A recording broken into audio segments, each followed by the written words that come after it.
Своего деда, Гореева Анвара Зикинзяновича, я помню очень деятельным, очень подвижным. Это такой был сгусток энергии, как ракета, который очень быстро разговаривал, прям можно сказать, тараторил, очень быстро делал дела, решал какие-то проблемы.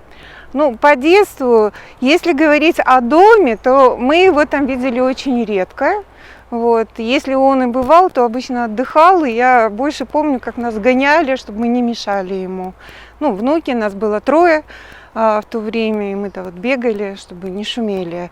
Больше помню его по ботсаду, даже вот больше ярче он мне запомнился, потому что семья моего папы, мы жили недалеко от гибридного сада, возле вот парк Дружбы, и дальше там был гибридный сад. И я очень часто с отцом, особенно в летние каникулы, я приходила в этот сад. Вот, и деда там встречала. Вот, и радость была у меня неописуемая от этого, потому что это всегда было то, что он меня возьмет куда-то покататься. Вот у него был газик, и для меня газик казался самая такая хорошая машина, вот, потому что было очень интересно. Помню, что у него была контора, там был диванчик, на котором я успевала вот навегаться и выспаться. Вот.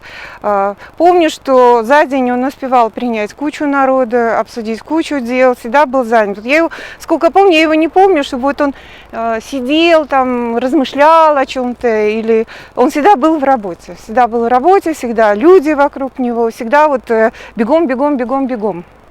Вот, ну, в общем-то, вот такие впечатления.